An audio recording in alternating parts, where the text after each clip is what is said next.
Hello everyone and welcome back to the channel. So it seems we're living in this era where everything can be interpreted as political or against a group of people. So no one is safe from that kind of criticism, if you will, anymore. We have seen that many companies support the BLM movement, and we even got companies like Nintendo, who doesn't even go political, forced quote unquote to support the BLM movement.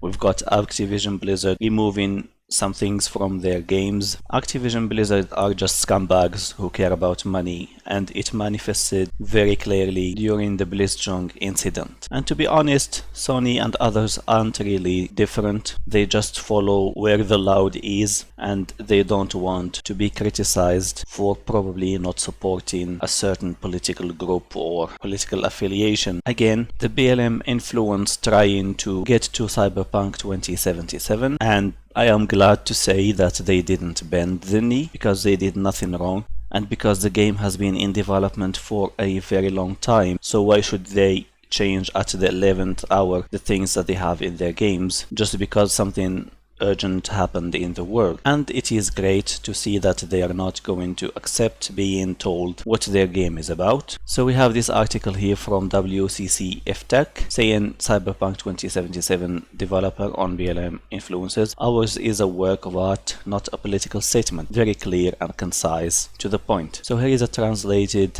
statement from the Cyberpunk 2077 quest designer Pavel Sasko, where he talks about the BLM, whether it should change quests in the game or not. So quote, he says, "The important point is that we already have a recorded game at this stage, actually for a long time. This is the last stage in which we do not change anything in the story we are telling, add nothing or remove anything. These events, as you noticed yourself, took place very recently." And that's totally correct. A game as big as Cyberpunk 2077 has been in development for a very long time. The release date is only a few months away from now. It is impossible to go and change things from the game or just delete certain quests because some people are upset. It doesn't make any sense, at least for me. The second point is, for us, Cyberpunk 2077, the quote carries on, "The point is, for us, Cyberpunk 2077 and The Witcher are games that show our philosophy as a studio. The game we are working on is an entertainment medium to a large extent, but for us it is also an art that shows our vision. It is difficult for me to imagine the events that would have happened for us to suddenly find that we are changing or moving something in order not to touch any specific elements." Again, I think that's fair enough. There is nothing really to criticize on this. So the people Cyberpunk 2077 see it as an art and also as an entertainment medium. It's not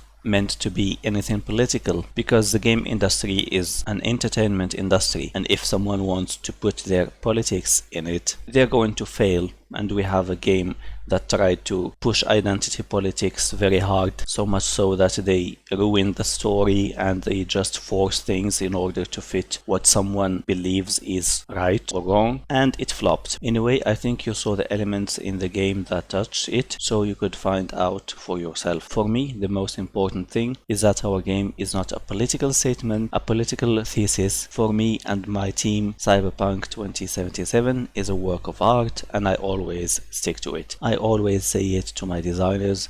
I don't feel like I'm producing something. I feel more like I'm painting a picture or making music, stories, movies. This art for me, and art is the stories we tell player, and this is the most important thing for us. So when you read this, you feel the passion that these people are making a game that is far, far away from what people think it is. They spend a lot of years to develop it. They're not as greedy as companies like Ubisoft to release yearly reskins of the same game, and I respect them for that. They take their time. They know they're going to release something that's going to be regarded as a reference in video games, just like The Witcher 3 did, and it's even selling well to this day. Cyberpunk 2077 is going to be that kind of product. And then the last paragraph of the quote says, "As a studio, we are such an amalgam of different people who have different approaches to political, religious, spiritual, and internal life. Also when it comes to orientations or political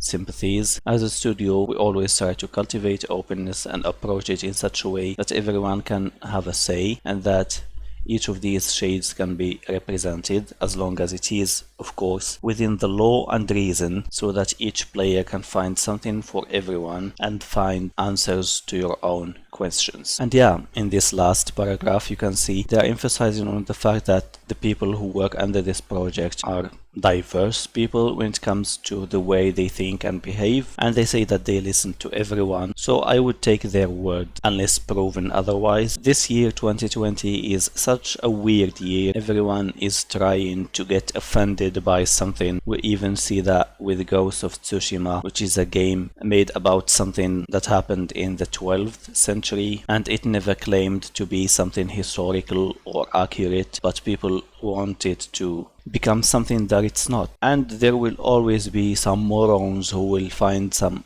stupid reasons to be offended by something. That's always gonna be the case. And I think game makers like CD Projekt Red shouldn't bend the knee. Just because someone says something doesn't really mean that their opinion should be taken into account. They have the right to speak their mind, but they have no right to dictate what they think or believe on others. Thank you for watching. If you enjoyed the video, please leave a thumbs up, subscribe for more, and I will talk to you again soon. Have a good one.